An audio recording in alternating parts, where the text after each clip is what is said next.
네, 이번 영상에서는 QR코드에 이미지를 저장하고 연결하는 방법에 대해서 이야기하도록 하겠습니다. 네, QR코드에 이미지를 저장하고 연결하는 방법에는 크게 두 가지 방법이 있는데요. 첫 번째는 QR코드에 직접 이미지 데이터를 저장하는 방법이 있습니다. 그리고 두 번째는 QR코드에 이미지 데이터가 저장되어 있는 주소를 연결하는 방법이 있습니다. 개인적으로 QR코드에 이미지를 연결시킨다, 이미지를 저장한다 라고 하면은 두 번째 방법을 좀 더 추천드려요. 그래도 저희가 이미지 그 자체를 QR코드에 담고 싶으신 분도 있기 때문에 이 두 가지 방법 모두 다 설명드리도록 하겠습니다. 먼저 첫 번째 방법부터 설명을 드릴 건데요. 이 첫 번째 방법은 QR코드에 직접 데이터를 저장하기입니다. 그러니까 이미지 데이터를 그냥 그대로 바로 QR코드 안에 넣는 거예요. 네, 그러면은 어떤 형식으로 그 QR코드에 넣게 되나요? 그것엔 답은 바로 베이스 64 인코딩을 통해서 변화를 시킨 다음에 QR코드에 담게 되는데요. 이 베이스 64 인코딩은 바로 8비트 이진 데이터를 문자 코드의 영향을 받지 않는 공통 ASCII 영역의 문자들로만 이루어질 일련의 문자열로 바꾼 인코딩 방식이다 라는 게 좀 복잡하죠. 네, 정의인데요.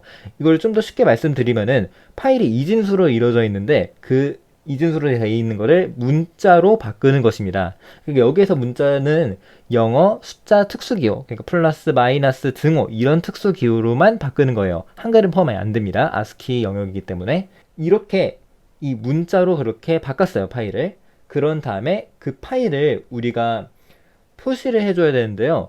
바로 URL 안에 담을 거예요.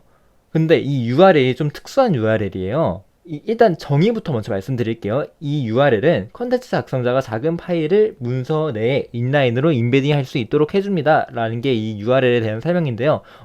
어려워요. 저도 이 말 들으면은. 좀 더 쉽게 말씀드리면은 우리가 아까 베이스 64로 인코딩을 한다고 했잖아요, 데이터를. 그리고 그 데이터를 URL 안에 그냥 넣을 거예요. URL 안에 그 데이터를 바로 넣을 거예요, 그냥. 그래서 다른 서버에 접속하지 않고 그 URL만 가지고 바로 데이터에 접근할 수 있는 URL입니다. 네, 그러면은 이 방식에 제가 추천은 안 드린다고 그렇게 말씀을 드렸는데요. 그럼 왜 추천 안 하나요? 일단은 추천 안 하는 첫 번째 이유는 바로 이미지가 표시되도록 연결해주는 스캐너가 적어요. 수동으로 그렇게 스캐닝 해주신 다음에 그 스캐닝한 결과를 웹브라우저 주소창에 복사해서 넣어야 될 수도 있어요. 네, 이게 첫 번째 한계고요. 두 번째 한계는 좀 치명적입니다. 바로 파일 크기에 제약이 있습니다. 담을 수 있는 파일 크기에 제약이 있는 거예요. 너무 큰 파일도 안 되고요. 보통 파일도 안 돼요. 되게 작은 파일만 담을 수 있어요. 작은 이미지라고 해도 그 이미지가 크다면은 거의 최대한으로 쓴다고 하면은 QR코드의 크기가 진짜 징그럽게 커집니다. 그러면 이거 하면서 직접 말씀을 드릴 텐데요. 그러면 장점은 아예 없나요? 라고 하실 수도 있어요. 장점 있습니다. 이 QR코드 안에 데이터를 그냥 그대로 넣는 거기 때문에 인터넷에 연결되지 않아도 그 QR코드만 있으면 이미지를 불러올 수 있습니다. 근데 이거는 진짜 좋은 장점이긴 해요. 근데 앞에 말씀드린 이 두 가지 한계점, 두 가지 단점이 너무 클 뿐이에요. 그래서 인터넷이 안 된다라고 하면은 이 방법 쓰셔도 되는데 인터넷이 된다? 라고 하시면 굳이 이 방법을 쓰셔야 될까? 라고 그렇게 말씀드립니다. 네, 그러면 실습 통해서 같이 진행해 보도록 하겠습니다. 네, 저번 시간에 이어서 이렇게 구글 콜앱에서 진행을 할 건데요. 일단은 첫 번째, 이 QR코드 패키지 먼저 설치해 보도록 하겠습니다. 다시 말씀드리지만 이거 코드 실행되는 거는 우리의 컴퓨터에서 실행이 되는 것이 아닌 구글의 클라우드 컴퓨터에서 실행이 되는 거예요. 그러면은 일단 우리가 이미지를 담을 거잖아요. 그래서 그 이미지는 어떤 이미지로 할까 고민을 좀 했는데요. 우리가 파이썬을 사용할 거기 때문에 파이썬의 공식 로고를 사용하기로 했습니다. 네, 여기 주소 보시면 python.org community logos라고 이 주소에 들어가시면은 파이썬 로고 이미지를 받으실 수 있는데요. 이렇게 페이지에 접속하신 다음에 아래로 내려보시면은 여기서 png 파일을 받으실 수 있습니다. 이거 누르시면은 png 파일 딱 나오게 돼요. 이거 저장할 거예요. 저장 어떻게 합니까? 이미지에서 마우스 오른쪽 버튼 꼭 눌러주세요. 그러면은 바로 아래 이미지를 다른 이름으로 저장이라는 그런 배너가 나오는데요. 그 배너 살포시 눌러주시면은 다운로드 할 수 있는 이 다이얼로그 창 나오게 되고요.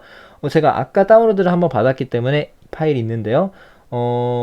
여러분들도 받아주시면 됩니다. 일단 저도 그냥 한 번 더 받을게요. 네, 그러면 아까 제가 다운로드 폴더 안에 받게 돼 있었거든요. 그래서 다운로드 폴더로 이동해 보시면은 이렇게 우리가 받은 로고가 있는 걸 보실 수 있습니다. 뒤에 1 붙는 거는 제가 아까 받았는데 또 받았기 때문에 1이 붙은 거예요. 지금 상황은 아까 우리 QR코드 패키지가 설치가 제대로 이루어진 상태고요. 방금 전에 이미지 하나 받았잖아요. 근데 이거는 우리 컴퓨터에 있는 이미지예요. 구글 클라우드 컴퓨터, 콜앱에 있는 컴퓨터에는 그 이미지가 없어요. 그래서 그 이미지를 우리의 컴퓨터에 있는 이미지를 구글 콜앱에 있는 컴퓨터에 올려줄 건데요. 그러면 파일 업로드 어떻게 하나요? 왼쪽을 보시면 여기 파일 탐색기 같은 그런 배너가 있어요. 파일이라고 적혀 있는데요. 이 파일 버튼 눌러주시면은 이렇게 파일 창이 나옵니다. 파일 탐색기가 나오는데요. 우리 윈도우의 파일 탐색기에서 다운로드의 폴더에 받았기 때문에 다운로드 폴더 들어가 주시고 이 폴더 끌어서 이 구글 클라우드 컴퓨터의 파일 탐색기에다가 넣어주세요. 네, 그러면은 기다려주시면 업로드 되고요. 근데 우리 이거 파일 이름 너무 길잖아요. 파일 이름 바꿔주도록 할게요. 여기 점 3개 버튼 눌러주시고요. 누르시면은 이렇게 파일 이름 바꾸기라는 배너가 뜨는데요. 이 파일 이름 바꾸기 배너 눌러주신 다음에 우리는 이거 좀 간단히 하기 위해서 파이썬 로고로 바꿀 거예요. 엔터 누르시고 기다려주시면 이렇게 변경되는 거 보실 수 있고요. 이미지를 불러올 건데요. 이미지를 불러오는 라이브러리가 여러 가지가 있는데 우린 여기서 플로우라는 라이브러리를 사용할 거예요. 이거 자세한 설명은 제가 뒤에 할 수도 있고 다른 영상으로 할 수 있으니까 참고해 주시고요. 일단은 같이 진행해 봅시다. 이렇게 하면은 플로우라는 그런 패키지를 불러온 거고요. 그 플로우라는 패키지를 이용해 가지고 이미지를 열 건데요. 우리가 아까 파이썬 로고.png로 파일 이름 바꿨잖아요. 그 파이썬 로고.png를 오픈해 주세요 라는 명령어입니다. 해서 좀 더 설명을 드리면 img라는 변수 상자에다가 담아주세요 라는 뜻입니다. 네, 그럼 이미지를 불러온 다음에 img라는 상자에 담았어요. 네, 그러면은 이 이미지 잘 담긴지 봅시다. img 안에 있는 데이터를 보여줘. 파이썬 로고 잘 담겨 있네요. 네, 그러면 다음 단계 넘어가 보도록 하겠습니다. 우리 다음에 해야 될 일은 바로 베이스64 인코딩인데요. 베이스64 인코딩을 해주는 라이브러리가 또 있습니다. 베이스64인데요. 이 베이스64도 똑같이 불러줄게요. 네, 불러줬고요. 그리고 여기에서 좀 어려운 게 나와요. BiceIO라는 건데요. 이게 입출력 관련해주는 건데요. 이게 아까 저번 시간에 저희가 이 이미지를 저장해줄 때 파일로 저장을 했었잖아요. 파일로 저장을 안 해주고 버퍼에다가 임시 공간에다가 저장을 할 거고 그 버퍼를 우리가 나중에 사용할게 라는 뜻입니다. 그래서 이거는 일단 그냥 실행해주세요. 하고 이미지를 저장할 건데요. 이거를 파일로 저장하는 게 아니라 우리 버퍼에다가 저장해줘 라는 뜻입니다. 네, 이것도 세이브 실행해 주시고요. 네, 그런 다음에 대망의 베이스64 인코딩을 할 차례입니다. 이거 함수 설명 좀 간단히 드릴게요. 베이스64로 인코딩 해주세요 라는 건데요. 어떤 거를 인코딩 하실 거예요? 버퍼 안에 있는 밸류를 가져와서 이거를 인코딩 해주세요. 그런데 여기에서 이렇게 함수를 실행시키면 바이너리 파일이라는 형식으로 나오게 돼요. 근데 이거를 우리가 볼 수 있는 아스키 문자열로 바꿔줘야 되기 때문에 디코드 메소드 붙여주셔가지고 네, 이거는 좀 복잡하긴 합니다. 그냥 이거는 따라해 주세요. 베이스 64로 인코딩 한 다음에 우리가 사용할 수 있도록 디코딩까지 해줘. 네, 그럼 다 맞고요. 여기서 먼저 베이스 64로 디코딩 된 내용을 한번 볼게요. 베이스 64 그리고 데이터 해주시면은 이 베이스 64 데이터라는 변수 안에 담긴 그 베이스 64로 인코딩 된 데이터를 보실 수 있습니다. 네, 그런 다음에 데이터 URL 스킴 형태로 저장을 할 건데요. 이게 데이터 URL 스킴의 형태 앞에 부분이고요. 그 뒤에다가 베이스 64 인코딩 된 데이터를 넣으시면 됩니다. 네, 이렇게 형태로 저장을 해볼게요. 데이터 URL이라는 변수 안에요. 그런 다음에 이 데이터 URL을 사용해서 QR코드를 만들 거예요. 만들어줘 라고 해주면은 오류가 발생했어요.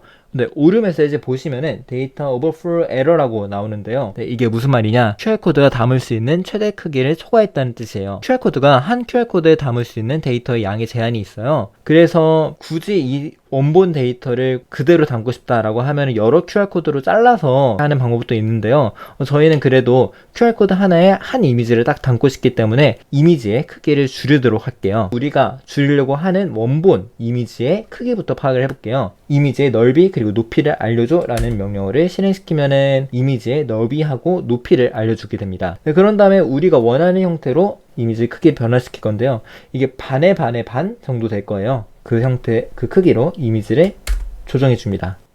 네, 그러면 이렇게 해주면 image2라는 변수에다가 이미지의 크기를 줄여서 그 데이터를 담게 되는데요. 네, 똑같이 베이스 64 인코딩 해주고 데이터 URL 스킴 형태로 저장해 보겠습니다. 그런 다음에 이 데이터 URL2의 내용을 한번 볼게요. 이거는 데이터 URL 스킴 형태로 저장이 됐기 때문에 인터넷 브라우저에다가 이거를 복사를 해주시고 인터넷 그냥 주소창에다가 붙여넣기를 해주시면은 이미지가 뜨지는 거 볼 수 있는데요. 근데 여러분들이 실행시키면은 이게 이미지가 이거 보이는 거 맞아? 라고 할 정도로 되게 조그맣게 나올 거예요. 근데 저는 왜 이렇게 크게 보이냐? 바로 확대를 했습니다. 네, 해서 여러분들이 이 페이지를 여시면은 이 정도 크기로 보실 거예요. 네, 혹시나 해서 좀 오해하실까봐 말씀드리면은 데이터 URL 스킴에는 이보다 더 큰 데이터를 담을 수 있습니다. 동영상도 담을 수 있어요. 근데 우리는 이거를 QR코드에 담으려고 하기 때문에 일부러 크기를 되게 낮춘 거예요. 데이터 URL 스킴에는 비교적 큰 파일도 담을 수 있습니다. 네, 그런 다음에 대망의 QR코드로 변환을 해보겠습니다. 우리가 만든 이 데이터 URL 스킴을 QR코드로 변환해줘를 실행해 주시면은 네, 변환이 완료됐대요. 이 QR코드 제대로 만들어졌는지 확인해 볼게요. 근데 일단 여기서 열기 전에 미리 보게 하기 전에 주의 하나 드릴게요. 이미지가 굉장히 무섭습니다. 놀랄 정도였어요. 그래서 혹시나 황금분증 있으신 분들은 제가 영상 설명란에다가 황금분증 있으신 분 넘어가는 그 시간 타임라인 남겨둘게요. 그 타임라인으로 넘겨주세요. 이게 좀 위험이 될 수도 있기 때문에 네. 그러면은 열겠습니다. 이거 실행해 주시면은 네, 이게 결과인데요. 좀 뭔가 좀 잘못된 것 같은데 맞습니다. 이게 네, 이렇게 어마무시하게 큰 QR코드가 생성이 되었습니다. 이 QR코드 안에 우리가 아까 방금 전에 본 이 이미지가 담겨져 있어요. 이게 첫 번째 QR코드에 직접 데이터를 저장하는 방법이었습니다.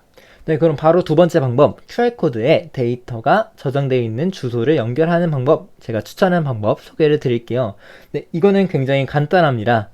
우리가 아까 파이썬 로고를 다운받았던 그 주소로 이동을 해볼게요.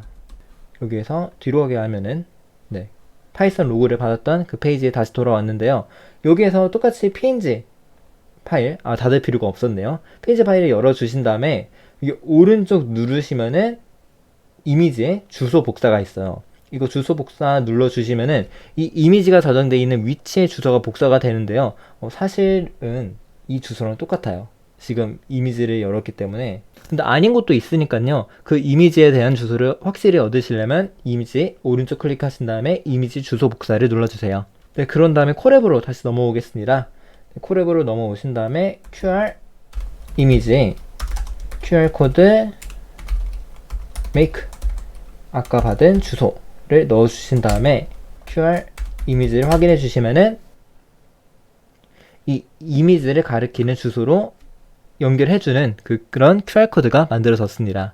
네, 이게 두 번째 방법인데요. 여기에서 조금 더 쉽게 하는 방법이 있습니다. 바로 크롬에서 제공해주는 기능인데요. 네, 크롬에서는 이미지에서 오른쪽 마우스 버튼을 누르시면은 이 이미지의 주소를 연결해주는 QR코드를 생성하는 기능을 바로 제공해주는데요.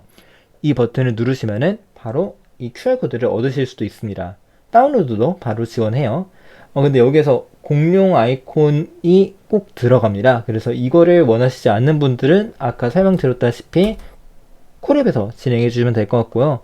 공룡 들어가도 괜찮아 라고 하시는 분들은 구글에서 크롬에서 여기 오른쪽 마우스 버튼 누르시고 이 이미지를 QR코드로 생성 누르셔서 바로 그냥 간편하게 QR코드 얻으시는 것도 괜찮습니다. 네, 이거 역시 이미지를 가리키는 주소로 연결이 됩니다. 이 QR코드는요. 네, 혹시나 다시 한번 설명을 드리면은 이 두 번째 방법은 QR코드에 이미지 자체의 데이터를 담는 것이 아닌 이미지가 저장되어 있는 서버의 주소를 알려주는 서버의 주소를 연결하는 그런 방법입니다. 네, 이렇게 QR코드에 이미지 데이터를 저장하고 담는 두 가지 방법을 알아보았는데요. 첫 번째 방법은 인터넷이 안 되는 경우에 쓰시면 좋을 것 같고요. 그 외의 경우는 두 번째 방법을 사용하시면 QR코드의 이미지를 효과적으로 담을 수 있을 것 같습니다. 그럼 여기에서 영상 마치도록 하겠습니다. 감사합니다.